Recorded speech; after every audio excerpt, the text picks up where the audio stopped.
Om Swastiastu. Perkenalkan, nama saya Igustia Yukade Dewi Lestari dari kelas 12 AKL 1. Kali ini saya akan menjelaskan tentang sejarah perkembangan agama Hindu di Indonesia. Sebelum itu, saya akan menjelaskan tentang teori-teori masuknya agama Hindu. Ada 5 teori, yaitu Brahmana, Ksatria, Waisya, Sudra, dan teori arus balik. Yang pertama, ada teori Brahmana yang berisi bahwa pelajaran agama Hindu dibawa oleh kaum Brahmana. Yang kedua, teori Ksatria berisi bahwa pelajaran agama Hindu dibawa oleh kaum Ksatria yang kalah dalam peperangan. Yang ketiga, yaitu teori Waisya yang berisi bahwa pelajaran agama Hindu dibawa oleh kaum pedagang. Yang keempat, ada teori Sudra yang berisi bahwa pelajaran agama Hindu dibawa oleh kaum-kaum yang dibuang. Yang kelima, ada teori arus balik. Teori arus balik ini ada 2, yaitu yang pertama, para Brahmana diundang oleh kepala suku di Indonesia untuk mengajarkan ajaran agama Hindu. Yang kedua, para raja di Indonesia pergi ke India untuk belajar agama Hindu, kemudian balik lagi ke Indonesia dengan gelar Brahmana. Kemudian saya akan menjelaskan tentang sejarah Hindu di Indonesia. Sejarah mengatakan bahwa Maharesi Agastya yang menyebarkan agama Hindu dari India ke Indonesia melalui Sungai Gangga, Yamuna, India Selatan, dan belakang India. Hal ini dikuatkan oleh penemuan prasasti-prasasti yang ada di Pulau Jawa dan lontar-lontar yang ada di Pulau Bali. Sebelum pengaruh Hindu diterima oleh Indonesia, menurut hasil penelitian oleh J. Brandes mengatakan bahwa bangsa-bangsa Indonesia telah mengenal 10 unsur kebudayaan asli yang meliputi sistem berlayar, perbintangan, mata uang, gerabah, membatik, seni wayang, berburu, pola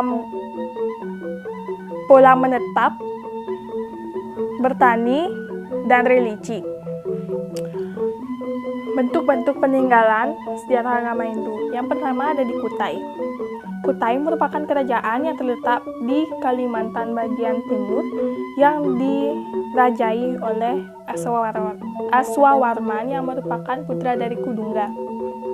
Di Kutai kita dapat menjumpai prasasti yang berbentuk yupa. Yupa tersebut bertuliskan dengan huruf Pallawa dengan bahasa Sanskerta dalam bentuk syair. Dari penemuan prasasti tersebut dapat kita ketahui bahwa perkembangan agama Hindu di Kutai dapat dibilang sangat baik. Yang kedua, Jawa Barat. Di Jawa Barat terdapat kerajaan yang bernama Tarumanegara yang dipimpin oleh Raja Punawarman. Di Tarumanegara ada banyak peninggalan prasasti seperti prasasti Ciarteun, kebun kopi, Tugu, prasasti Canggal, dan prasasti tersebut kebanyakan ditulis dengan huruf Pallawa dengan bahasa Sanskerta dalam bentuk syair. Pada masa pemerintahan Raja Punawarman di Jawa Barat, agama Hindu berkembang dengan sangat baik karena beliau merupakan penganut Hindu idealis. Yang ketiga ada Jawa Tengah. Seperti yang kita ketahui, di Jawa Tengah dapat ditemukan sebuah prasasti Tukmas. Prasasti ini dituliskan dengan huruf Pallawa yang berbahasa Sanskerta. Prasasti ini berisi atribut-atribut Dewa Trimurti seperti Trisula lambang Dewa Siwa, Kendi lambang Dewa Brahma, dan Cakra lambang Dewa Wisnu. Dinyatakan juga bahwa di Jawa Timur pernah ada kerajaan yang bernama Kaling pada tahun 674 Masehi. Kerajaan ini dipimpin oleh seorang perempuan yang bernama Sima. Sistem pemerintahan di kerajaan ini sangatlah jujur. Yang keempat ada Jawa Timur.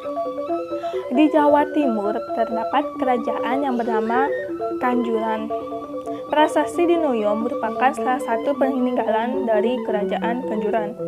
Prasasti tersebut ditulis dengan aksara Kawi dengan bahasa Sanskerta menuliskan angka 760 Masehi.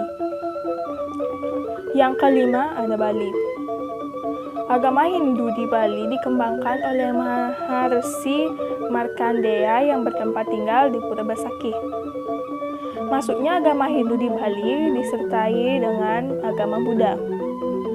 Sebelum mengenal agama Hindu, masyarakat terlebih dahulu mengenal sistem kepercayaan dan pemujaan seperti kepercayaan kepada gunung sebagai tempat suci. Yang kedua, penguburan dengan sistem sarkofagus atau peti mayat. Yang ketiga, kepercayaan alam skala dan niskala. Yang keempat, kepercayaan adanya penjelmaan berkali-kali. Yang kelima, kepercayaan kepada roh yang sudah meninggal. Roh yang sudah meninggal akan melindungi keturunannya. Ada beberapa peradaban sebelum Hindu masuk ke Bali. Yang pertama ada Maharshi Markandeya yang membuat Pura Besakih difungsikan sebagai tempat pemujaan di Sang Hyang Widiwasa dan membuat pelaksanaan hari suci, warige, dan tumpek kandang. Yang kedua ada Empu Sangkul Putih yang membuat orang Bali menjadi jero gede, pemangku, orang suci, dan lain-lain, serta melaksanakan Hari Raya Galungan dan Kuningan. Yang ketiga ada Arca Siwa, terdapat di Pura Desa Bedulu Gianyar. Yang keempat ada Prasasti Blanjong. Yang kelima ada Empu Kunturan yang mengajarkan silakrama, filsafat, mikrokosmos atau makrokosmos, Sang Hyang Widi, Jiwatman, dan lain-lain. Yang keenam ada Dangyang Dwijendra yang mengajarkan ilmu pemerintahan, peperangan. Yang keenam ada NTB. Perkembangan agama Hindu di NTB atau Lombok dapat diketahui karena perjalanan suci Dharma Yatra atau yang kita kenal dengan sebutan Dangyang Nirarta. Yang ketujuh ada NTT. Masyarakat NTT Sumbawa mengenal agama Hindu karena disebarkan oleh Dangyang Nirarta atau yang masyarakat NTT kenal dengan sebutan Tuan Semeru. Yang kedelapan ada Sulawesi. Perkembangan agama Hindu di Sulawesi sudah ada sejak abad ke-5 Masehi, yang ditandai dengan penemuan patung Buddha yang terdapat di Goa yang diperkirakan sejaman dengan patung-patung yang ada di India. Yang kesembilan ada Irian Barat. Banyak yang mengatakan perkembangan agama Hindu di Irian Barat disebabkan oleh masyarakat-masyarakat yang bertransmigrasi. Sekian presentasi dari saya. Jikalau saya ada salah mengatakan informasi, mohon maafkan. Saya akhiri dengan Parama Santi. Om Santi Santi Santi Om.